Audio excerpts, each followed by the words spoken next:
പ്രദീപ്, താങ്കൾക്ക് എന്ന് തോന്നുന്നു ഈ ട്രംപിന് ഇടയ്ക്കിടയ്ക്ക് തോന്നും ഈ ചില രാജ്യത്തൊക്കെ ഇടപെടണം, അവിടെയൊക്കെ എനിക്ക് സമാധാനം ഉണ്ടാക്കണമെന്ന് തോന്നുന്നു. അങ്ങനെ ട്രംപ് അടുത്ത രാജ്യം ലക്ഷ്യം പ്രഖ്യാപിച്ചു കഴിഞ്ഞു. എന്താണ് താങ്കൾക്ക് പറയാനുള്ളത്? അയാൾക്ക് ഒരു പ്രാന്തായിരിക്കും കേട്ടോ. അയാളെ പിടിച്ചു കെട്ടാൻ ആരുമില്ല. അയാൾ ഇനിയിപ്പോ അടുത്ത ക്യൂബ ഇന്ത്യയിൽ പോലെയാണ്. പണ്ട് ബ്രിട്ടീഷുകാർക്കും ഡച്ചുകാർക്കും ഫ്രാൻസുകാർക്കും ഒക്കെ ഭ്രാന്ത്. അവരൊക്കെ നിർത്തി മര്യാദയായി. ഇയാളെ നാട്ടിൽ ഞങ്ങളുടെ തല്ലിക്കൊള്ളുന്നതാണ് അവിടെയുള്ളവർ തന്നെ. ഇത് എന്ത് ഭ്രാന്താണ് ചെയ്ത്? ഒരു രാജ്യത്തേക്ക് അവിടുത്തെ പരമാധികാരിയെ കൊല്ലുകയും ചെയ്തു. അത് പോട്ടെ, അതും പോയിട്ട് അടുത്ത രാജ്യത്തേക്ക് കയറുന്നത്. പിടിച്ചു അവിടെ നാട്ടുകാരെ ഈ അമേരിക്കക്കാരെ അവനെ ഓടിച്ചു എനിക്കത്. എന്തൊരു ഏർപ്പാടാന്ന് നോക്കിപ്പോ. ശരി, താങ്കളുടെ അഭിപ്രായം ശ്രീ വിജയകുമാറാണ്. ശ്രീ വിജയകുമാർ, താങ്കൾക്ക് എന്ത് തോന്നുന്നു? ട്രംപ് അമേരിക്കൻ പ്രസിഡന്റ് വീണ്ടും പ്രഖ്യാപിച്ചു കഴിഞ്ഞു, അവിടെ സൗഹൃദപരമായ ഒരു ഭരണമാറ്റത്തിനുള്ള പദ്ധതിയൊക്കെ തൻ്റെ പക്കലുണ്ട്, അത് താൻ ഇനി നടപ്പാക്കും, ഈ ജോലി ഒന്ന് തീർത്തോട്ടെ എന്നാണ് പുള്ളി പറയുന്നത്. അയാളെ വിഡ്ഢിത്തം പറയാണ്. ശരിക്കും വിഡ്ഢിയാണ്. ശരിക്കും ഒരു പൊട്ടനാണ്. സത്യത്തിൽ വെച്ചുണ്ടോ ട്രംപിനെ അവിടെ നിന്ന് മാറ്റാൻ മിക്കവാറും ലോകാശ്രം പതുക്കെ ചിന്തിക്കും. സോഷ്യലിസ്റ്റ് രാജ്യങ്ങളാണ് ഇതിലുണ്ടല്ലോ. അതായത് സോഷ്യലിസ്റ്റ് ചിന്താഗതിയിലുള്ള ഭരണാധികാരികളും കൂടുതലുണ്ട്. ഇപ്പൊ അടുത്ത സമയത്ത് മിക്കവാറും ഇപ്പൊ ന്യൂയോർക്കിൽ തന്നെ മേയർ ഇപ്പൊ ശരിക്കും ഇടതുപക്ഷ ചിന്താഗതിയിലുള്ള ആളാണ്. അതുകൊണ്ട് തന്നെ ലോകത്ത് മിക്കവാറും ചിന്തിക്കാൻ ആൾക്കാർ പല ഭരണാധികാരികളും പല ആൾക്കാരും ചിന്തിച്ചുകൊണ്ടിരിക്കുകയാണ്. അപ്പൊ ഈയിടെ മിക്കവാറും മാറ്റാനുള്ള സാധ്യത, ഇപ്പോൾ വെനിസ്വേലയിലെ പ്രസിഡന്റ് അതേപോലെ തന്നെ ഈയിടെ മാറ്റാനുള്ള സ്ഥിതി വരാൻ സാധ്യത ഉണ്ട് എന്ന് എനിക്ക് തോന്നുന്നു. കാരണം ചൈന, റഷ്യ അതൊക്കെ ഏറ്റവും അവരൊക്കെ കാര്യമായ കാര്യങ്ങളിലേ ഇടപെടുള്ളൂ. ഇപ്പൊ അവർ ചിന്തിച്ചുകൊണ്ടിരിക്കുന്നുണ്ടാവും. മിക്കവാറും ഏറ്റവും ശക്തി ഇന്നത്തെ ആയുധ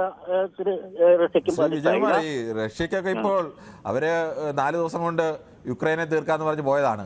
ഇപ്പോ വർഷം 3 കഴിഞ്ഞിട്ടും അവിടെ യുദ്ധമൊന്നും അവസാനിക്കുന്നില്ല. അപ്പോൾ അവർക്ക് ഇനിയൊരു മറ്റ് സ്വന്തം രാജ്യത്ത് യുദ്ധം തീർക്കാൻ കഴിയാത്ത ഒരു രാജ്യം ഇനി മറ്റൊരു രാജ്യത്ത് പോയി ഇടപെടാനൊക്കെ ഉള്ള ശേഷിയൊക്കെ ഉണ്ടോ? എന്തുണ്ടോ ഇപ്പൊ ഉക്രൈന്റെ പെട്ടെന്ന് ഏറ്റവും കൂടുതൽ ഏറ്റവും ശക്തമായ തിരിച്ചടി വേണ്ടാവില്ല. അല്ലെ ഉക്രൈനൊക്കെ തകർക്കാൻ ശരിക്കും പറ്റും. പക്ഷെ നമ്മൾ ആലോചിക്കാൻ ഒരു കമ്മ്യൂണിസ്റ്റ് ഒരു ചിന്താഗതി കുറച്ചെങ്കിലും ഉണ്ടാവില്ല അവർക്കൊക്കെ.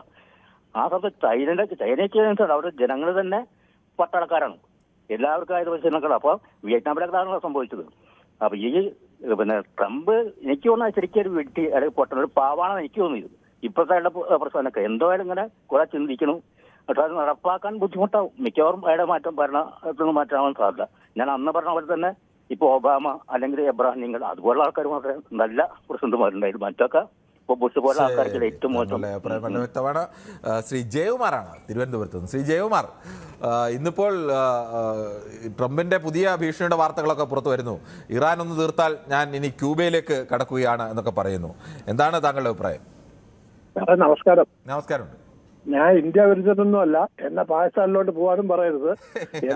താങ്കളെ പാകിസ്ഥാൻ ഇപ്പം പറയുന്നത് എന്റെ ആശങ്ക എന്ന് പറഞ്ഞാൽ ഇന്ത്യ ഇനി എന്നാണ് ട്രംപ് ലക്ഷ്യമിട്ടിരിക്കുന്നത്? ഇതാണ് എനിക്കറിയേണ്ടത്.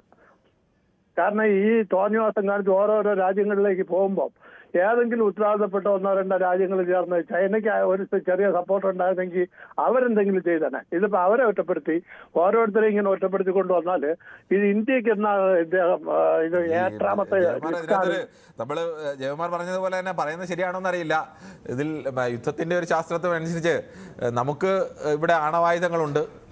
അതുകൊണ്ട് ആണവായുധങ്ങളുള്ള രാജ്യങ്ങളെ, നോർത്ത് കൊറിയയിൽ ആണവായുധമുണ്ട്, അതുകൊണ്ട് ആണവായുധമുള്ള രാജ്യങ്ങളുടെ നേരെ സാധാരണഗതിയിൽ അങ്ങനെ ആണവായുധം വെക്കുന്നത് ഒരിക്കലും ശരിയല്ല. ആണവായുധങ്ങളില്ലാതെ ആവണം ലോകത്ത് ഒരു രാജ്യത്തിൻ്റെ പക്കലും ഉണ്ടാവരുതെന്നൊക്കെയാണ് നമ്മുടെ എല്ലാവരുടെയും ആഗ്രഹം. മാനവരാശിയുടെ തന്നെ ആഗ്രഹം അതാണ്. അത് എന്തെങ്കിലും ഉപയോഗിച്ചാൽ മാനവരാശിക്ക് തന്നെ വലിയ കേടാണ്. പക്ഷേ ആണവരാജ്യങ്ങൾക്ക് നേരെ ആകുമ്പോൾ ഇവർ യുദ്ധത്തിന് തയ്യാറാവില്ല. ഇപ്പോൾ ഇറാൻ്റെ പക്ഷത്ത് നിന്ന് ചിലർ പറയുന്നത് ഇറാൻ അന്ന് ഇവരൊക്കെ പറയുന്നത് കേട്ട് ആണവായുധങ്ങളെ നിർമ്മിക്കുന്നതിനുള്ള അല്ലെങ്കിൽ അത് ഉൽപ്പാദിപ്പിക്കാനുള്ള ശ്രമത്തെ അവർ പിന്നോട്ട് വലിക്കാതെ അവർ ആണവായുധവുമായി രഹസ്യമായി മുന്നോട്ട് പോയിരുന്നെങ്കിൽ, ഇന്ത്യയും അങ്ങനെയൊക്കെ രഹസ്യമായി തന്നെയാണ് മുന്നോട്ട് പോയത്, അങ്ങനെ പോയിരുന്നെങ്കിൽ ഇന്നിപ്പോൾ ഇറാനെ അടിക്കാൻ അവർ ധൈര്യം കാണിക്കില്ലായിരുന്നു.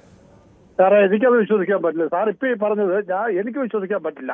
സദ്ദാം ഹുസൈന് ആണവായുധം ഉണ്ടെന്ന് പറഞ്ഞാണല്ലോ ഇവർ ആക്രമിച്ചത്. സദ്ദാം ഹുസൈന് രാസായുധം ഉണ്ട് എന്ന് പറഞ്ഞാണ് ആക്രമിച്ചത്. കയ്യിൽ രാസായുധം ഉണ്ടായിരുന്നെങ്കിൽ അവർ ആക്രമിക്കില്ലായിരുന്നു. രാസായുധം ഇല്ല എന്ന് അവർക്ക് ഉറപ്പുണ്ട്.